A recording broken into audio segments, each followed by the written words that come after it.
盛り、てんこ盛り。ゆりってさ、いいよね。ゆりっていいよな。どうも、巣ごもりと申します。はい。っていうか背景めっちゃずれてる。はい。やば。はい。ゆりって聞くと、やっぱ名作、アニメストロベリーパニックは外せないですよね。なんでしょう、私アニメのオープニングのミサトアキさんが歌われてる、少女迷路で捕まえてっていう歌もすごい好きなんですけれども、割とね、長い間ね、このサビのところの、憧れより、憧れ以上の夢を抱いてる。だから少女じゃいられないほど愛を呼ぶの。だから少女じゃのところ、ずっとだから少女じゃって、なんでしょう、ガールじゃなくて、大事な、流しちゃいけない、清楚の証の方で歌ってるって思ってて、なんて過激でエッチな歌なんだ、もっとやれっていうね、なんかね、そういう展開があるのかなってね、期待と不安と興奮をね、もう抱きながらね、当時アニメを見てたんですけれども、まあでもね、なんでしょう、ストパニはね、割とね、がっつりゆりでしたね。はい。でね、ストパニで言うとね、巣ごもりはね、ルリムのね、チカル様とね、スピカのね、ヤヤちゃんがね、すごい好きなんですよ。チカル様っていうか、まあね、ルリムはね、まあ癒しなのでね、大好きです。でね、ヤヤちゃんはね、なんていうかもう、ほんと、早く幸せになってみたいな、そんな感じで、まあね、ストパニは、まあ、置いといて、今日はね、そんなね、素敵なね、ゆり作品を紹介していきたいと思います。ですね、こう見えてね、巣ごもりね、実はね、お嬢様学校に通ってたんですよ。何せね、挨拶がね、ごきげんようだったんでね。はい。ということでね、今日はね、巣ごもりの、その、お嬢様学校に通っていたという経歴を活かして、素敵な歴史系ゆり漫画を、お嬢様口調で紹介していきたいと思いますわ。はい。まずは、こちら玉崎玉先生が描かれている、後進子犬に恋文をですわ。はい。おばさんの勧めでご飯がたくさん食べられる、陸軍女子幼年学校に入学したおさげが可愛いインドしのぶちゃんと、銀髪美人の厳しい先輩、鏡先輩が、まあね、出てくるんですけれども、そのね、しのぶちゃんね、鏡先輩がね、怖くて苦手なんですけれどもね、でもね、鏡先輩二人きりの時だけにね、また見せる違った表情がありまして、まあ、それに翻弄されていくというか、クールで厳しい先輩が見せる玉の優しさ。切なさ。いやーもう、王道ですわね。もう、たまらんですわ。はい。たまらんですわ。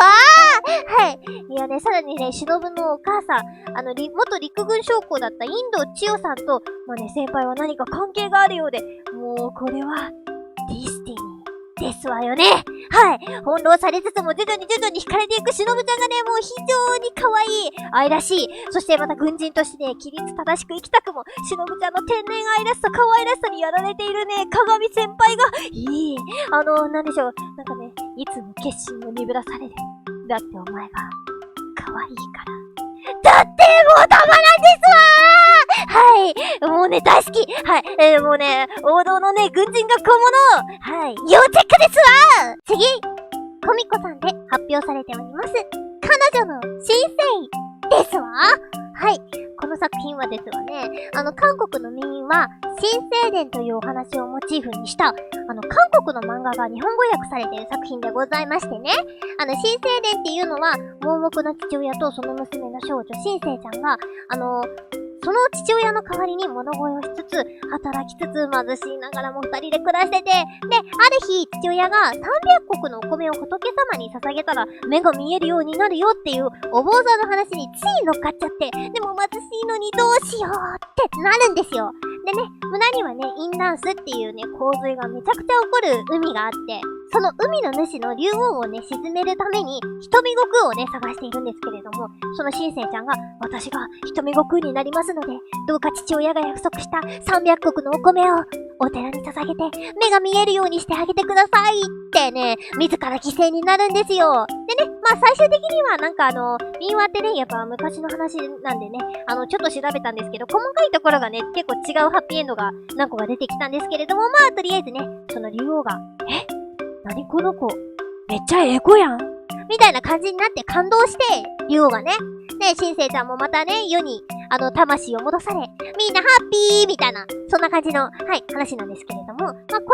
彼女の新生は、自ら犠牲になった新生ちゃんが一人の主人公。もう一人は、その村の大臣に嫁いできた若き5歳。当時はね、結婚したら名前がなくなっちゃってたみたいで、なんでしょう、今で言うと、何々ちゃんママみたいな、巣ごもりちゃんママみたいな感じなのかなっていう感じなんですけれども、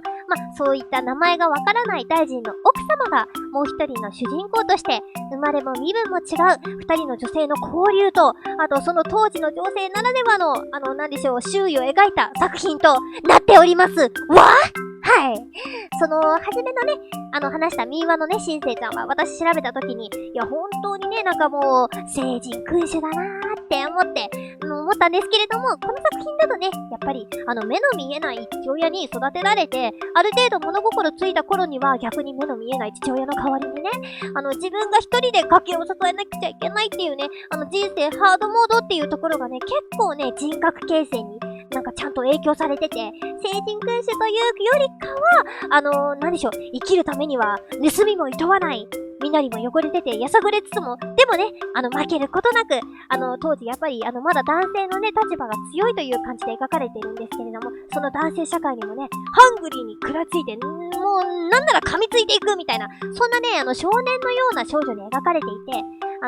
身分社会、男尊女卑社会の中でよりどころのない彼女たちのね、けなげで確かな絆というか、もうとにかく、二人がね、早く、キャッキャ、うふふって感じで、もうなんかで暮らせる世の中になってほしいなー、みたいな。それでね、二人のね、結婚式に呼んでもらって、もう、ありがとう、ありがとう、みたいな感じでね、もうなんかね、もうたまらん祭りをね、したい、ありがとう祭りをしたいと思っておりますのよーっていう、そんな感じにさせてくれる素晴らしい作品でございましたわ。次、クラゲパンチで読めます七瀬はるか先生が描かれているコルセットだけが知っているですわ。19世紀イギリス、コルセットできつく締め上げられた細く美しいウエストがそのまま上流階級の女性の価値とされていた時代に、セントリリート式宿学校でも厳しいタイトレーシングって言うんですけれども、そのタイトレーシングの授業が行われていましたの。でね、その教鞭を振るうのがミス・バーネット。そしてひときわ細く美しいウエストを持つベロニカ。このね、実は美しさには秘密がありまして、彼女が夜、バーネットの元へ赴き、二人だけのタイトレーシングの時間がね、レッスンがあったんですわ。いやね、この作品は1話の読み切りの作品なんですけれども、いやね、これはね、もう、プレイですわね。もう神聖で高尚な SM ですわ。たまらんですわ。女性がね、誰しもが求めるね、美しさ、そこから生まれる二人の甘美な時間。無料で読めちゃうのでね、ぜひとも読んで、新たな境地を皆様、見ていってほしいのですわ。最後、TNSK 先生が描かれている、うちの師匠は尻尾がな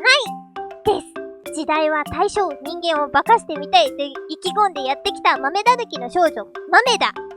いろいろ趣向も凝らすもすべて失敗してピンチに陥ってしまったんですけれども、その瞬間にね、出会ったのは化け狐の美女、文子だったんですわ。落語という形で人々をね、鮮やかに化かしていくね、文子に惚れ、勝手に師匠としたい突撃する豆田だったんですけれども、その道はね、もう波乱万丈で、というね、大正妖怪青春落語ヒストリーですわ。この作品はユリっていうほどのね、直接的なシーンはないんですけれども、クールでね、粋なね、師匠文子姉さんと、反対にね、ちょっとつもしいね、元気いっぱいな豆田の、コンビがとっても可愛いんですの。落語の説明とか解説もね、丁寧に載ってて、知ってる方も知らない方も楽しく読める、非常に素敵な作品ですわ。見ていてね、もう、すごく元気になれる、そんな素晴らしいたまらん作品ですわ。以上、巣ごもりのお嬢様に紹介してみた歴史系ゆり漫画でした。どうです？私のお嬢様具合出てらしたでしょうかね。こう見えてね、お嬢様だったので。では、皆様、ごきげんよう。